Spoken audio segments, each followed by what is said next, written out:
Hi, welcome back to my channel. Today's video is the must-do rides for your first trip in Magic Kingdom. These are, in my opinion, the most magical, the most Disney, the most fun, and the most excitement/thrill rides. Okay, so these rides aren't in any particular order. This is just a list in general, and it's actually a list of 10. I am going to shrink it down to a top 5 towards the end, so in case you don't have time for 10 because you want to do other things, I will also give you a top 5 of the most important rides to do. The first ride is the Barnstormer. The Barnstormer is a little mini roller coaster, so it's like a kid's first coaster ride, but it's super good fun. You get really jerked about, it goes super fast. It's a really short ride, but it's really good fun.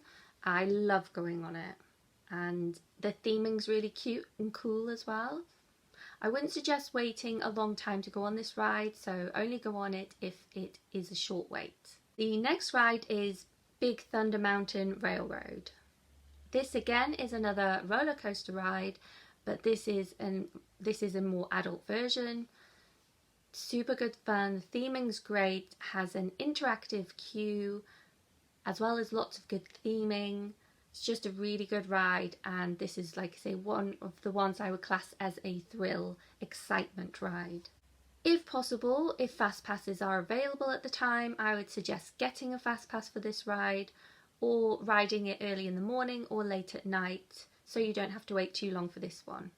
The next ride is Buzz Lightyear's Space Ranger Spin.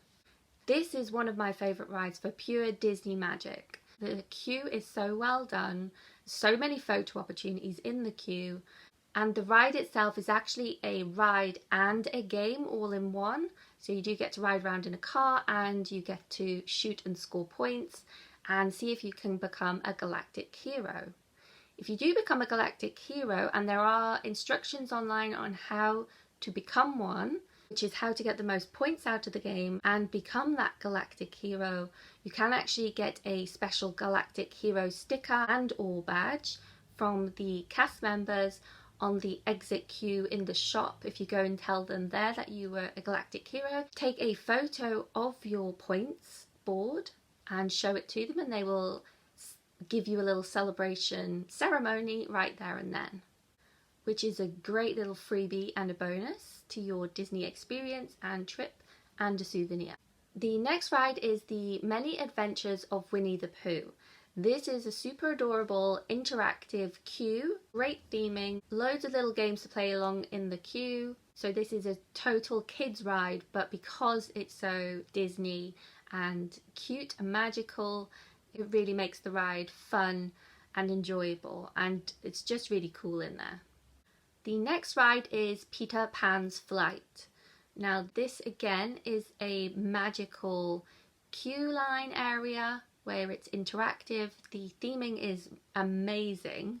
It's like you're inside the Darling's house, and you also get to see loads of magical things happen. The ride itself is again very similar to the Winnie the Pooh. It's very kiddie, but because everybody knows Peter Pan, knows the story, watched the movie growing up, it's again very Disney, very magical, super cute, and you just love it. It's just adorable. For your first time, I would definitely go in the queue. Don't get a fast pass. You want to experience the queue line, and so I would suggest again going early in the morning or going late at night.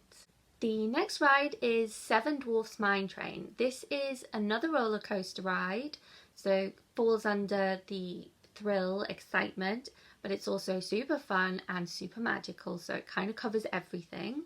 This is another great themed queue and interactive queue. You do have to wait till you get quite close to the front of the queue for the interactive elements to start coming into play. A lot of the queue is outside, so you don't really get to experience anything there. So I would get a fast pass for this ride once you have experienced the queue line, because you would want to do that as well. Get a fast pass if you want to ride this again. Also, this is going to be one of those rides you need to do super early in the morning or late at night because it's crazy popular.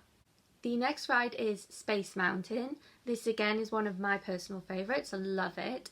It's an in-the-dark roller coaster ride, space themed. This is a total excitement / thrills ride. Super fun. Again, it has a great walk-through queue area. Theming's really well done. There are some interactive games along the way as well. The lighting in general in there is really cool. This is a ride that benefits really well from the Fast Pass because you still get to go through most of the areas in the queue. But if you don't have a Fast Pass, again, go early in the morning or late at night. The next ride is Splash Mountain. This is a waterlog flume ride. This ride is just so much fun and it keeps you guessing constantly as to when you're going to drop, when that drop's coming. It's just really good fun. You always have a really good laugh on there. And it's a good thrill when you do drop because it's quite a big drop. This is again another good ride for a Fast Pass. The queue line is not the most immersive, but still good. There's still some good theming, but you won't miss much here if you do have a Fast Pass. Or again, you would need to go early in the morning or late at night for this ride because again, super busy. The next ride is Tomorrowland Speedway, and this is a car you can drive around on a track, so a bit like a go-kart ride. It's a petrol operated car. There is a guide that sits in the middle and the car can move around and bang off of it, but it can never come off totally, so it's totally safe for kids to drive and take control from the adults, which kids find amazingly fun. The only downside with this one is the smell. There is a lot of stinky car petrol-y smells around. For Tomorrowland Speedway, another little freebie and souvenir you can get is you can ask for a driver's license card, and you can get one for your whole party. It doesn't have to just be for the children, but it's a little Disney Mickey card and it's in a driving license style form where you can put your own name and details on there. It's really cute and it's a great little freebie. Just ask any cast member around the ride and they should be able to get this for you from the counter. And the last ride is Under the Sea, The Journey of the Little Mermaids. This is very similar to Peter Pan's Flight and Winnie the Pooh. It's very gentle and kiddified, but super Disney, super magical, and that makes it really fun. It's a beautiful ride. The queue again is very decorative, very themed, very interactive, really good fun, beautiful queue, beautiful ride. Again, one of my favourites, but then I am a major Little Mermaid fan.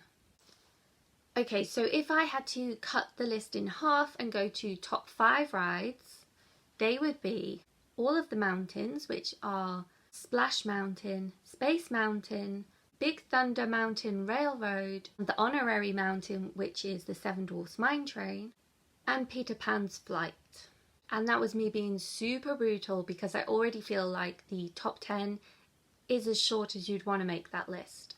But if you have to be brutal, you've got other things that need to be done, like characters, shows, parades, fireworks, all these other things going on, like food, just a rest. All of these things you have to try and fit in. So if you can only do a certain amount of rides on one day, maybe do the first 5 that I've suggested first and the second 5 on another day. I hope you enjoyed the video and I hope it's going to help some of you out there. I'm hoping to do next week's video all about Primark and what's new in the Disney sections within Primark. So hopefully I'll get to do that next week, but if not, it'll be something else. So I hope you come back to watch that one. Thanks for watching and see you next time.